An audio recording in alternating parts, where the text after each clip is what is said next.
These are my lovely followers, my Omabia, Dinawera, Omabia, so I didn't watch the video day in, day out. Our working people are even Ndoki Road. To Ayo Horo, Koibu Shebe, Eche Road, Terminate and Eche Road, Poparamba Road. Very important road, one of the roads is Otti. Flagging up for the reconstruction of this very road. And he have also visited here twice, if I'm not mistaken. So, as of today, Kamumba Letuano Anya, so don't win Bobby, I think I'll over a break. Simba Kambe Letu I am on the side of Eba here, one of the very, very congested, very, very good area inside. Containers, even more clothes in the car. So, I was just like that. But the major, even the major work on there, with this very site, even when I know Ubua, because most of the drainages collapsed and there was some coverage they were abandoned. They're not being abandoned because Oga has his purpose. So, ever since that was why they changed the pattern, they connected to the very site, Ubua and Keno by East. That cover time they put here and let me also show you guys. Yeah, look at the cover here. Cover here and river.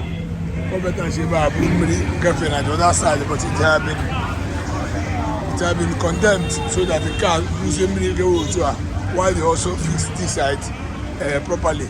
When completed, the cover them was empty because you in a Roman way born Abba. More born a beer guy is as good as you are just wasting your time. So car losing car gave one cable to that one. So I have one. So stay tuned while we try to show you more in today. Nima Aba along Aba today. So they are along the road, Ndoki Road in Nawabukuya. You can also see some of the collapsed drainages and try to fix it. If it's at the right hand side and they are still walking down there. So here the left hand side they came and aquas charada. You can see that they are also pumping out the water so that it will enable them in Manayano rainy season. So Mirezola so much recently, even yesterday, also ran yesterday a reporter from Ohanko. So moving forward, you can see the Nkaro Laro, let me also show you this. And the one good thing about the drain, all the very, very dry and also neat. Yes, very, very neat and clean.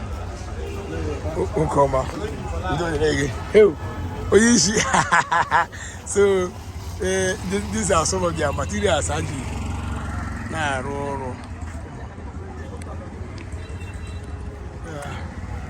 Some of the material or along this very important road. Yeah, very important road. Yeah, and okay. It means so much because of many names of and there's so many buildings, so many properties we are abandoned. The likes of this Haka first because na hope Adela. Yes, and so many other people also in the Karobi. All in the Karobi when they may insist, develop or may insist, Buliwa, Patchwa, maintain and also build on the road. So as it stands now, I complete also one and message the drainages. When you call a life now these very places. Look at also another building that was abandoned. I can remember back in the days once it rains along X, maybe our ladies so everywhere are they fully flooded. Ndoki, then Fuji on all the adjoining roads. Now they fully flooded. Way back it, way back as of whenever it rains. After the rain, people will picture my phone, my pillow, my shoes, yes. But even I had this, about the second I had each other. It's going to have each now. A paradigm shift in our development and the witness in Abia State. So gradually, it will surely get to other areas. Today, we are now talking about Ndoki Road. Today, it's Tuesday, the 11th day of June, 2024. So, I was in Ndoki. Got a didn't jam now. We go now and then page one now. So, if finish a lot of photo. while others can under construction. And along Ndoki, you can also search so many gigantic and also hefty buildings differently. So here we put the development access roads, electricity, and also security. So we told you about an access road that was here make that sure we here Beganiki currently, and I know as we are welcome. Obia, other ones will also come. Investors will also be building, developing, and also making sure that the place got livable. Because once they build a good road, good houses, develop their buildings, running here. It will also give room for people, tenants to come and pack in. And when they pack in, revenue in Abia, state and name enlarge. The state government are going to put their taxes. So today I know a report from Ndoki as a member. Before my babu windows, I'm doing some part of Ndoki that's Otti and I got road down from my own neighbor connected rural connect to Otti road. The road down link is Ngba road. So all these adjoining roads were the fixed. Amamu Hege make a roads and down a run over there happy last because some of him able road down due to many are there faulty, many they are to go impassable.